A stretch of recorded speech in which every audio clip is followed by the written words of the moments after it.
You're listening to Legally Blissed Conversations. This podcast reclaims and rewrites the stories female attorneys have been told about how we should practice law, grow our businesses, treat our clients, treat ourselves, and craft our identities as female attorneys.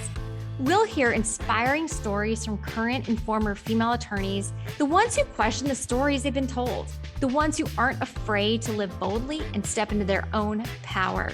We'll learn from women who define success on their terms. Through lighthearted and curious conversation, we'll unpack the challenges these inspiring female attorneys have already navigated. So join me on this journey. You'll be empowered and ready to rewrite a completely new story about what is possible for you. So I'd love to welcome everyone to the Legally Blissed Conversations podcast, and I would especially love to welcome Ms. Christina Previte.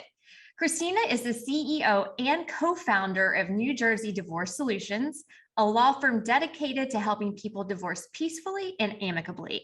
Christina is also the co-host of the Divorce Happy Hour podcast and host of Wake Up Call podcast, where she interviews badass people about how they got where they are. So welcome again, Christina. Thank you so much for being here. And I want to say that Wake Up Call podcast really was the inspiration for Legally Blissed. I was like, I want to do something similar, but not exact. Like I really want to focus on female lawyers and giving them an opportunity to tell their stories. And I know that's really a lot of what you do with Wake Up Call. But then I was like, I want Christina to be able to talk about her story, because I haven't seen an episode where you've really put some of the juicy tidbits out there. So maybe I can pull some from you today. But welcome again. I'm so happy you're here. Thank you so much. Well, thank you for the compliments. Thank you for inviting me. I appreciate it. Yeah. So I would love to know, why did you go to law school? Why did Christina become a lawyer? Oh gosh, it feels like it was such a long time ago. I think looking back on things, I think something was pulling me towards that. We can always say that everything looks, in hindsight is 2020. But at the time, I really wanted to do something challenging.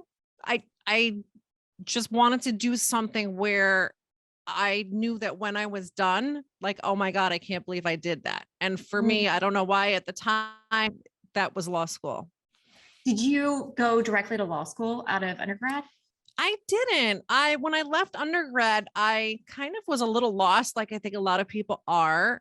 What I thought I wanted to do sort of turned out not to be really what I wanted to do. Mm-hmm. And unfortunately, I wanted to be a psychologist. I thought that that's what I wanted to do. And then I decided I didn't want to do that. But once you get out of undergrad with a liberal arts degree, you kind of have nothing and everything all at the same time. You can, right? Like you can do anything. You have the degree, but there's nothing specialized. Right. Yeah. So I sort of drifted for a while. I ended up working as a financial aid advisor at a college, which actually turned out to be a pretty good experience. But, at the time, I kind of feel like it was just a placeholder until I figured out what I wanted to do. And then I went to law school 2 years later as a part-time student. Okay. All right. So how was that experience for you? Well, I did not love law school. I've heard this expression that if you love law school, you'll hate practice, but if you hate law school, you'll love practice. And I sort of found that to be true, because I feel like I really wanted to do something hands-on, practical. And as you know, that's not really what you do in law school. It's academic. You're learning things from a book. And I was anxious to get away from that. But I was grateful to be there. Sure. I felt lucky to be there. I felt lucky and grateful to be at law school. Yeah, I kind of had the same experience. I did not love the experience of law school. So, okay, so you went to law school part-time. Did it take you 4 years to get through because of that arrangement? Okay. Yes, it took 4 years, and I forget the expression. The first year they scare you to death. The second year they work you to death. The third year they bore you to death. right? So I don't know what the hell the So fourth year is, but maybe they just bore you the fourth year also. yes, you're so ready to be done by the fourth year. You're just like, you're looking at your watch like, oh, this needs to be over. You're like, I'm over this. So Yeah. did you go work at a law practice right out of law school, or hang your own shingle? No, so I kind of had the foresight at the time to realize, hey, if I get an internship for a judge my fourth year, they'll probably just hire me as their clerk when I get out. Yeah. And that's exactly what happened. I Yeah. did an externship at law school, so I got credit for it. And that's exactly what happened. I learned the job and the judge hired me. And I kind of did like almost, you could consider it a 2-year clerkship. Okay. So what was that experience like, being a clerkship? I loved it. Yeah. So it was for a family law judge. I knew that I wanted to do family law. And it was where I grew up. I grew up in Middlesex County in New Jersey, and I felt right at home. I fit right in. I absolutely loved it. I still look back on that time as that was, other than the fact that you didn't get paid very much, it was one of the best jobs that I ever had. That's interesting that you knew, it seems like pretty quickly, that you wanted to go into family law. Yeah. Looking back on that, I'm sort of like, God, what was wrong with me? What was it? Like, what was wrong with you at the time? No, I'm just kidding. Yeah. No, it's a fair question. I didn't have the easiest childhood growing up. And I think because of that, I had maybe a high tolerance for crisis and perhaps even dysfunction. And anybody who has spent any time in family law knows that there is a lot of that going on. Yeah. So it seemed, I don't know how, but at the time it seemed sort of glamorous. I mean, you know how they make divorce look in movies, and divorce lawyers? Yeah. They just make it look so glamorous. And I don't know. I guess I just thought that that's what it would be like. And like it really wasn't. Like that Fergie song, right? GLAM. Yeah. So after you did your clerkship, did you at that point go to a law firm, or did you start a practice? I did. I went to a law firm that was, had a good reputation in our community. Some of the top, we put that sort of in finger quotes, lawyers were there. And I thought that would give me really good exposure to high net worth clients and really digging in on more complex legal issues. And it did. But what was a little different about it, it sort of had a big mentality. So I literally had an office. It was a small office with no windows. Oh. And I had to be there from, I want to say it was 8:30 to 6:30. Like those were my hours. Like I had to punch in and punch out. And it's not that you couldn't leave for lunch, but you were not encouraged to leave the office for lunch. They would pass around a menu every day for you to order your lunch, which was sort of the implication that, yeah, you're going to be working through lunch. And like, I don't mean to badmouth anybody, for any of those people that would be watching this, I value the time that I spent there, sure. But it just wasn't a good culture fit for me. Right. I didn't take to it. I was only there for a few months, and I don't know. I did get the exposure to the legal issues, and I learned some wonderful things from the partner that I was working for.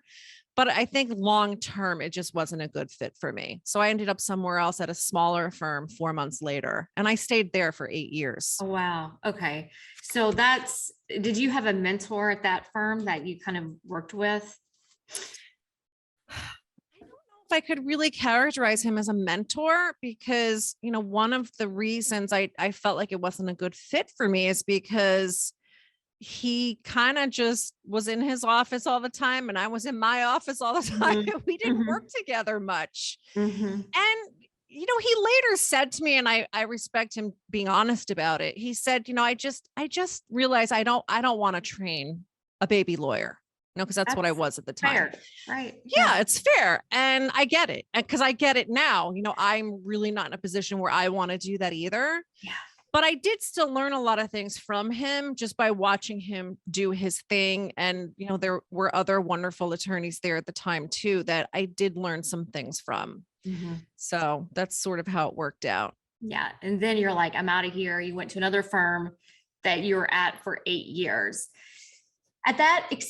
During that experience, how quickly were you ready to, I guess, kind of like bail and ultimately start your own practice? Did those wheels start turning quickly, or was it kind of later on? Well, at first, I never really thought about starting my own firm. I didn't start out my law career thinking I'm going to have my own firm. It's not that I didn't want to, it just wasn't really something that was on my radar at the time. I just wanted to learn how to be a lawyer and a good lawyer. So that was important to me. And over time, I did that. And then at some point, I still sometimes when I'm alone with myself, try to think about where that shift was. I can't exactly pinpoint where that was. But I think every associate gets to a point in their career when they don't feel like they need the mentoring quite as much. You just get to a point where you feel like you start to notice, I don't need to ask as many questions like, what do I do with this? You just kind of know. And I think when you get to that place, you kind of feel less like you need to be at a firm. At least if you have that entrepreneurial mindset, which I think I do. I had that seed in me. I just didn't know it at the time. And I started to kind of, do the math in my head, which I think every associate does. It's like, okay, well, this is how much I get paid. This is how much I bill. This is how much they bill me at. So, my boss is making like X amount of dollars per year. You start to do the math and you're sort of like, okay, well, I don't really want I kind of got tired of, having to work the long hours, ask permission to go on vacation, like any job, like you need to have your vacation time approved and you have to be in the office and it's not 9 to 5. You get up and leave at 5 as an attorney. That's not cool. Like anybody who's worked at a law firm knows you can't, that's frowned upon. We'll just, right? Yes. And I just got tired of that. And I thought, this is not what I want my entire career to be. Mm-hmm, mm-hmm. So I just felt like it was a good time for me to go out on my own. I wasn't going to go work for someone else. So it was either I stay here or I go out on my own. And I chose the latter. So were you excited about that or scared or all of the above? I guess I was a little scared. I mean, I think the fear always, and I know this from talking to other people who have done it, is you're always afraid you're not going to get any clients. Like, even though you've already calculated, I only need 5 clients. I only need to bill like 10 hours a week to make what I make now. You're still afraid you're not going to get those clients, but it didn't happen. I did get the clients and I think once that happened, I thought, why didn't I do this sooner? And I always tell people that's what you're going to think. Cause I think that has been most people's experience that I've spoken to is they do think that is, I don't know why I was afraid. I, should have done it sooner, but I think in some ways I probably should have been more afraid than I was because even though we do the math, right. And, you start to think, God, I'm getting so taken advantage of, that he's making like 10 times what he pays me. There's some truth to that. But what you don't see as an associate is you don't see all the other things that go into running a firm and, payroll and management and marketing and just, keeping the building in order and your insurances and payroll taxes. There's so many things. There's a long list of things and you don't see all that. So I definitely, to be fair to my old boss, he was making money, but I get now that he was doing a lot of other things too. And there were a lot of other responsibilities. Right. There's a lot that goes on with respect to keeping the lights on in like these big firms, especially. So when you started your own practice, did you bring over any clients from the firm that you were at, or were you kind of starting from scratch? I I didn't leave my guy on the best terms. I wanted to, but it's sort of an age-old story that when you leave, oftentimes your partner, whomever you work for, they're not happy about it, right? So sometimes a battle ensues. And I really, I respected the gentleman that I worked for. He taught me a lot. I learned a lot there. And I really did want to leave on the best terms possible. And I tried to do that. Didn't work out as well as I had hoped. And I had actually offered to stay on and finish the cases I had on a per diem basis, which I thought was pretty generous. I don't know anybody else who's done that. And he declined. And so predictably, most of my clients followed me. So I kind of, I already had this automatic book of business. Oh, good. Okay. Yeah. Yeah. So I think that's a good piece of wisdom there. Just looking back on it is, don't assume that it's actually going to be unlikely that when you say goodbye to your firm, that it's going to be on great terms. Like, it happens, but it's probably kind of the exception to the rule. Yeah, it is. It is. It's unfortunate, but I think, I think the partners sort of, I don't know, in some way, it's like they feel like they own you, like they think they own the clients, which we know is not the case. I see this sentiment a lot that, I groomed you, you were here for all these years. I taught you everything, you're being so ungrateful by leaving. Like, that's kind of the sentiment. And I don't know. I didn't see it that way. I know it was my own perception, but I didn't see it that way. I was grateful for the time that I spent there, still have much gratitude for all the things I learned there, but you evolve and you grow as a professional, and it just was time for me to leave. And I hope that as I experienced that associates leaving, because I have, I hope that I've been able to remember what it was like when I was leaving someone and, be more gracious about it. Yeah. Yeah. When you started your own practice, what was your biggest obstacle? Oh God, my biggest obstacle. I have to say, I guess maybe it's a little hard for me to remember. I'm sure at the time I was terrified. My biggest obstacle at the time was probably just learning to really be a business owner. And that's something I talk about a lot on my podcast. Is I'm interested in hearing people's experience when you realize at some point, I'm not just a lawyer now. I'm a business owner. So you have to really learn how to think as a business owner and be a business manager, because that's what you're doing. You can't just be a good lawyer. It's not enough. And I think when you first go out on your own, unless you've had the opportunity to really see someone else managing the business aspect of things, which I did a little bit, it can be a rude awakening, right? You don't know what you don't know. So that was a transition for me, learning really that I have to pay attention to business. It's not just about being a good lawyer. Right. So you had a co-founder, right, with New Jersey Divorce Solutions. I don't know who that person is, but do you all sort of complement each other? And would you recommend, like, if you do go out on your own, to do it with a co-founder or a partner who maybe complements you? Well, when I first went out on my own, I was solo. You were solo. Okay. Yes. And I want to say I did that maybe about a year and a half. And so I do recall the challenges of being totally solo, is that every single decision falls on you.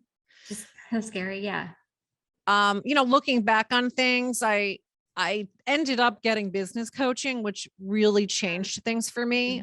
I would recommend that to anybody, whether you're solo or have a partner, is get business coaching. You need it because you don't know how to run a business.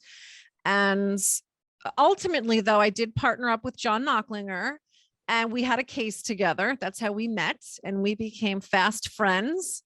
And the stars just aligned properly that at some point he was leaving where he was. And I think maybe he preferred to have a partner. And I was recognizing that it would be nice to have a partner, someone to kind of share all of these responsibilities and decision making with.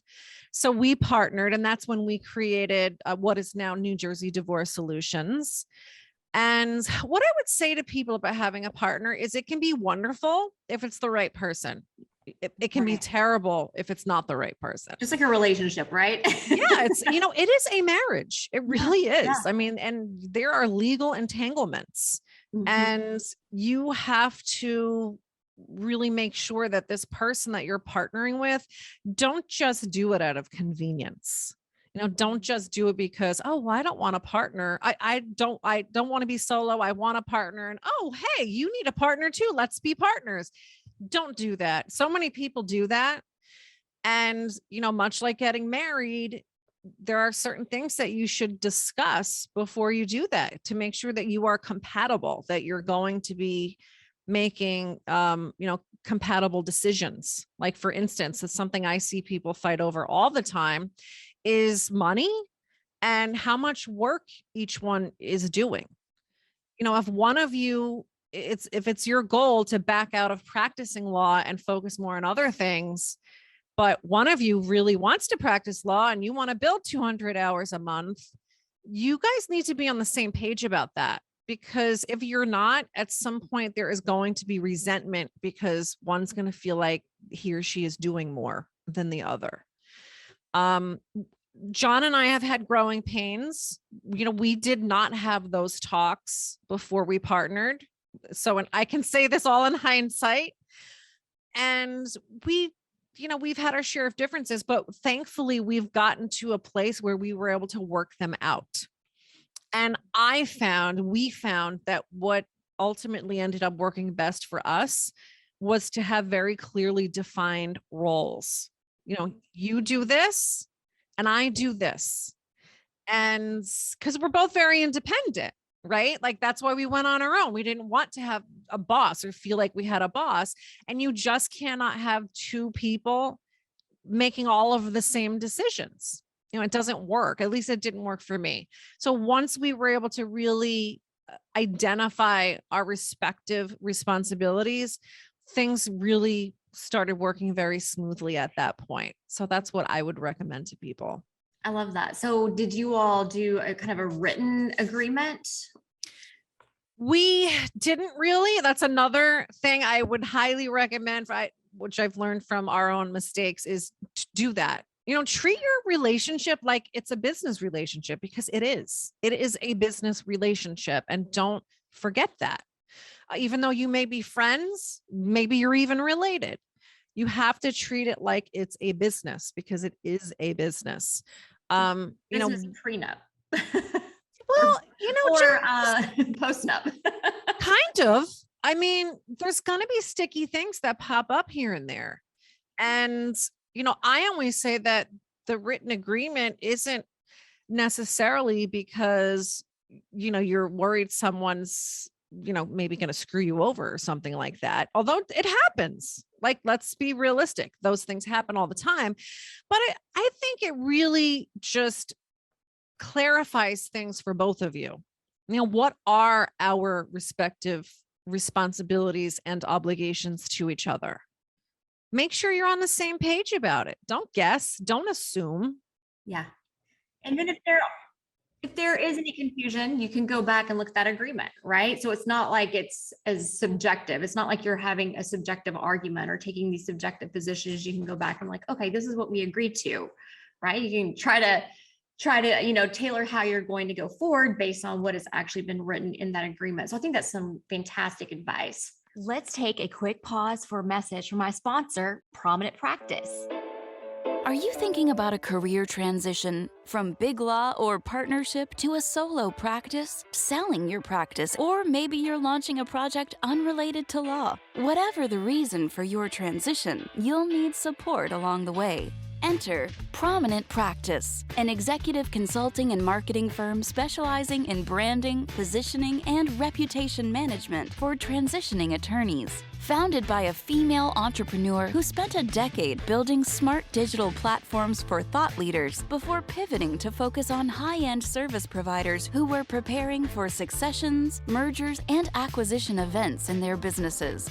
If you're thinking about making a big business move, don't risk losing the ability to leverage the reputation you've spent your career building. Let Prominent Practice be your guide. Visit prominentpractice.com/blissed for an exclusive introduction. Yeah. And there's also practical things that I didn't think about either until I had consulted with an attorney. And, hire an attorney to advise you, because somebody who does that area of law, because they're going to see things that you're not even thinking about. Like, for instance, what do you do? What happens when one of you wants to pull out of the business? Right. You should have some guidance as to what's going to happen there. What happens if one of you dies? Mm-hmm. Right? We all know we're going to die. Mm-hmm. Those are just a few examples, and it's the responsible thing to do as a business owner and for your family, For sure, to address those things. Yeah. So you have gone through this process with your partnership, and you started the Divorce Happy Hour podcast. You're the co-host of that. Does he co-host that with you, or do you do that with another? He does. He co-hosts. We initially started that out as co-hosting every episode, but then over time, it sort of has evolved where sometimes he's doing it and sometimes I'm doing it. Okay. But we're making some changes in the firm that are coming very, very soon. Okay. We can talk about that a little bit, but yeah, I'd love to. Yeah. So we're going to be ramping up the podcast to be a little more active in the very near future. Okay. I can't wait to hear about that. So what was your inspiration for starting that podcast? I don't even know. Like, it's funny you're asking me these questions because I have to think back on it. It all just happened organically. It wasn't like it was necessarily planned. I remember there was someone that I'm still friends with. Her name is Nadia. She was selling ads, I guess, or like airtime for a local radio station. And she came by and she was trying to sell us ad space. And at the time, I was just then really starting to be very interested in journalism and broadcasting and things of that nature, doing something like on the radio or in front of a camera. And so when she came by, I said, hey, I'm not interested in an ad, but are there any opportunities to be on the radio? So she said, well, yeah, you can buy space. You can buy like airtime. And so John and I had been talking about doing the podcast, and this opportunity just came by at the right time. So we started doing the show on the radio. That's really cool. It was so fun. I loved it. We'd actually go to a local studio and, we felt like big time, like, wow, we're in a real studio. Sure. And we started live streaming it on Facebook, and it just grew from there. Was that a good business development generator for you all? It was. It gave us a lot of visibility. And I always tell people about advertising, because this is something I hear a lot. And again, a lesson I learned too in my travels is people think, oh, well, I'm not going to buy that billboard anymore or that print ad because I didn't get anybody from it. Because you're waiting for someone to call and say, hey, I'm only calling because I saw you right there on that billboard. That just doesn't really happen that much, right? It doesn't. That's not what they do. And, they see you in a lot of different places because they don't see you one time and then call you, right? Like, pay attention to your own buying patterns. Yeah. You probably see something a bunch of times. Like 7 times, I say, like 7 impressions before it like clicks with a consumer. Yes. And I think that's true because you keep seeing it over and over again, and maybe even in different places. Yep. Like maybe they see the podcast, and they see a video on Instagram, and then they see us in a newspaper, and then maybe they pass a billboard, and they see us in all these different places. Yeah. And then eventually when they're ready, we're already sort of there in their subconscious mind. And then the next time they see you, like, I'm going to call them. Yes. So I think that's where it has value. And we have had people, numerous people, more than, a couple where it's sort of a thing where they'll say, oh, I love your podcast. I listen to it all the time. Or, I heard you on the podcast and I love you guys. And so it has its value there. Mm-hmm. So there had to have been some impetus for Wake Up Call podcast. So how did this happen? I need to know, like, kind of what your inspiration was. Was it organic as well? You're just like, I love this podcasting thing. Why not do? It was. I loved the radio show. I loved the podcasting, but I was really interested in expanding the kinds of conversations that I would have. I didn't want to limit it to just talking about divorce and legal topics. So I thought, well, I'll just start my own podcast and I can just interview anybody about anything that I want. Yeah. And I sort of say I'm like just a naturally nosy person, and I think curious. Yes, curious. I prefer that. And I think you probably know from your experience with your own podcast is that you can sort of get away with asking people questions on your podcast that maybe you wouldn't be able to ask them in another setting. True. Right? Yeah. They just sort of expect it, because you're interviewing them. But when you meet someone at a dinner party or a bar event, you're not interviewing them. Right. So if you start asking them just these rapid fire questions about different things, they're going to be like, who is this weirdo? Why is she asking me all these questions? So that was sort of, what sparked it. Yeah. And I just love it. And it just kept doing it.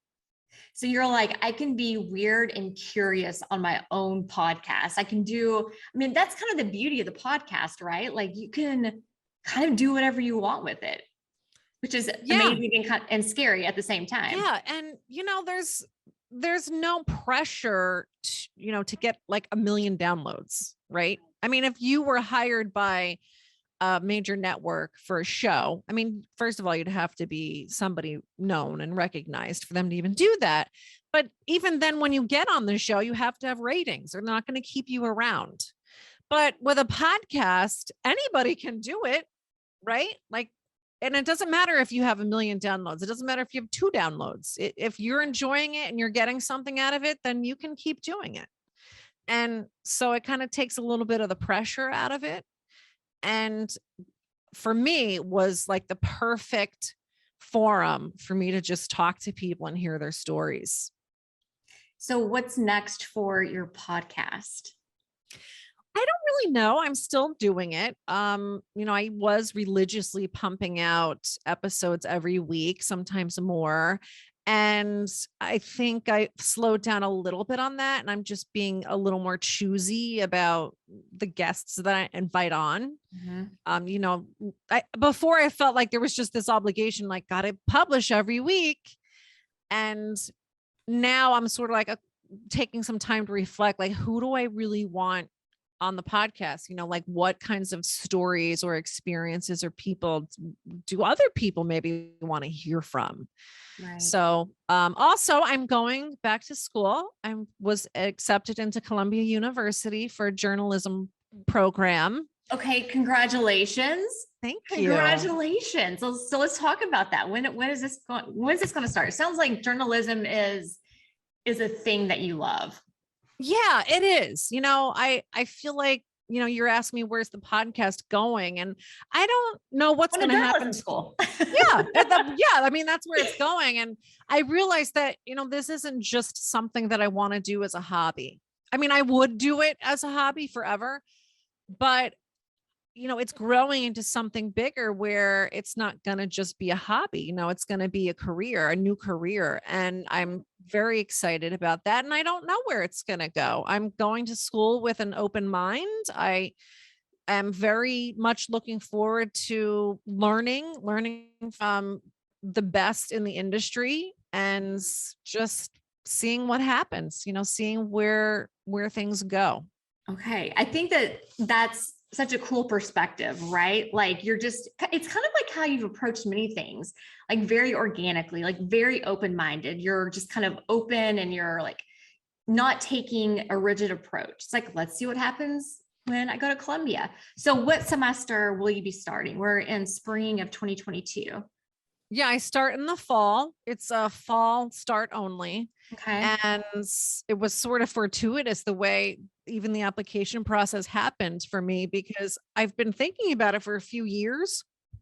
And each year that would go by, I'd pass the deadline. I'd think, I don't know, how am I going to do that? How am I going to go to school and run a firm and do all these things? And so finally, I had to take advice that I give other people all the time. What are you waiting for? Just do it. And there were 2 weeks to spare until the application deadline. And I had to submit, various materials and essays and letters of recommendation. And by some miracle, got it all done within those 2 weeks. And then 2 months later, exactly to the day, I got my acceptance letter. So I just feel like it was meant to be. It just happened when it was supposed to. It happened the way it was supposed to. And I start in the fall, and actually starts late August. Okay. And in the meantime, New Jersey Divorce Solutions is sort of winding down, because John and I have started another business.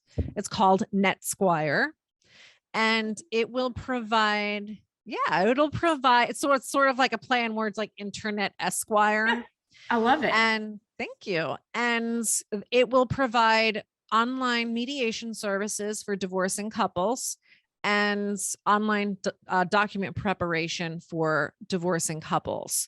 And it's been something that we've talked about starting for a long time now. We just never really got it off the ground. Mm-hmm. And, the timing was right. And it took more of a priority for us. And I think we've finally gotten it to a place now where it will fill a gap in the legal services that are presently available for people. Mm-hmm. To get a divorce, have a professional do their paperwork, give them some limited legal advice, and do it for one affordable flat fee without heavy litigation. Yeah. Because there are people that need that. There are people that want that. Not everybody has to be, Kramer versus Kramer. I know that's a really old movie. I don't know if people are still watching that, but War of the Roses type divorces, there's always going to be a market for those, but there's a market for people other than that too. People that are relatively amicable. When I say amicable, I don't mean, best friends, also holding hands and all that, but are committed on some level to not having a divorce. Hopefully I can curse, that looks like a shit show, right? By all means. It just doesn't have to be that way. Sure, and sure. I would really like to change public perception about divorce and how it's supposed to be. I mean, it can be a shit show if you want it to be. Yeah. But there's plenty of people that don't want that. And I want to create a place for them where it doesn't have to look that way, and it doesn't have to be hugely expensive, because people should keep their money for themselves. They shouldn't have to give lawyers tens of thousands of dollars and be left with, nothing when it's all done. This is a really cool concept. So how will this will be available in New Jersey, I presume? Yes. Since you all are barred there, how would that work outside of New Jersey? Would the parties have to be located in New Jersey for them to be able to use this? Well, I mean, it is online, but because we're only barred in New Jersey, and there's obviously rules about practicing law in other states, we could only represent people where there would be jurisdiction in New Jersey. So if there's jurisdiction to file your complaint for divorce in New Jersey, then we can do that. We do have a long-term plan to branch out into other states, but we've got to, once we get New Jersey down and humming, then we can start talking about branching out into other states. So this is going to allow you to, it sounds like, instead of doing more just like hands-on family law and divorce, it's going to allow you to really kind of dive into your journalism program. Yeah, I mean, it's going to be limited to mediation and for people that have already reached an agreement, because, not every divorce is terribly complicated. Sometimes we get calls a lot for people that say, we already kind of know what we want to do. We just don't know how to get it done. We don't know how to do the paperwork. And that's largely who this is designed for. And, drafting a settlement agreement and just whatever pleadings you need to get you divorced is not a terribly time consuming project. So our intention initially is that we'll be doing that work. And then as we grow, eventually hiring other people to do it. So my work will be rather limited, right? And because from litigation, how you can't do that part-time. You can't tell a client, don't have an emergency on Monday between 3 and 5. There's emergencies all the time. So the nature of the business is very different, and it will allow me to have more time to dedicate to school and other projects. So you are definitely someone with an entrepreneurial spirit, right? Like, I can tell that you're an entrepreneur who happens to have a law degree, and you are going to have a journalism, degree. And how many years? How long does it take to get through the program? It's going to be 2 years because it's part-time. They do have an accelerated program that's only 9 months, but that's very intensive. And I don't think I would have been able to do that with NetSquire. Right. Well, I'm so excited for you. And I want to be really mindful of your time. So do you have time for maybe like 1 or 2 more questions? Yeah, I'm good. This is all I'm doing today. So. Oh, good. Just hang out for a couple more hours. No. So I do always like to know what kind of is next for people like in their career, but we talked about that. But I would love to know, like, if you could look back, or if you could write a letter to yourself when you first got out of law school, when you were just a little baby lawyer, and you could give little Christina a piece of advice, what would you tell her? I would just tell her, don't worry about things so much. I should really be like my 80-year-old self telling my 40-something-year-old self now, right? The same thing. And I would say this to anybody, just don't worry so much about things. I'm seeing the value as I get older, and I've had a lot of coaching. Just, follow your desires where they take you, your goals and the things that you feel like, oh, I'm really interested in that. I'd love to do that. Don't say no to those things. And just don't worry. Everything's going to be okay. It's all going to turn out the way it's supposed to, and it's going to be fine. The universe will provide. Yeah, it's really true. Yeah. This has been so much fun, Christina. I really have appreciated your time. I've learned so much. I think one, great piece of advice that you gave too is like, why wait? If there's something that you want to do, maybe you've been out of law school for 10 years, 15 years, or maybe even 20 years. And there's something like you have a passion, like go for it. If you want to go to journalism school, go for it. Yeah. I just posted Facebook wisdom, I call it. Yeah. And there's this little postcard. It says, it's never too late and you're never too old. Oh, I love that. Yeah. I'm living by that. On that note. Thank you. Thank you so much for hanging out with me. And I would love to connect with you again in a few months, especially like after you start school. I'm sure you're gonna be so busy, but I think journalism is something that I've been interested in as well at some point. And I would love to know how your experience is going in a few months. I'm sure it's going to be amazing. You're going to kill it. Excellent. Thank you so much. I appreciate the encouragement, and good luck with your podcast. I think you're doing great. I love what you're doing, and I can't wait to see where you land. Maybe we'll see you at Columbia one day. Maybe. I would love it. Who knows? We'll see. Maybe you'll be my professor. Like you never know, right? You never know. Right now, I would be surprised if that happened, but I think what I want to do is make documentaries. But we'll see. We'll see where my interests take me. But I'm of course very interested in women's issues and shining a light on things that are happening in our world that people just don't necessarily see. Like my favorite topic is the Harvey Weinstein reporting that Ronan Farrow did. It was brilliant. I haven't read that book, but is you it should good? read it. It's an incredible book. And issues like that, like the Jeffrey Epstein story, just fascinated by those kinds of stories. So anything that's, women's empowerment oriented is probably going to be, you're going to see that coming from me. Oh, I'm so excited.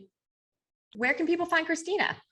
Oh, well, thank you. Yes. Best place to find me and, see what I'm doing and find any links is on Instagram. I'm at the Prev. So that's that's sort of my nickname. Yeah. That's where I'd start, can pretty much see everything I'm doing there and reach out to me if anybody has any questions or, wants to learn more about what I'm doing with the podcast. Thank you so much. You're amazing. Thank you for having me. You're doing a great job. Love it. Thank you so much for hanging out with us today on Legally Blissed Conversations. If you love this episode and you want to hang out with other inspiring and light gold female attorneys, be sure to join the Legally Blissed community at legallyblissed.com. And be sure to follow me on Instagram at Susie Hickson. See you next time.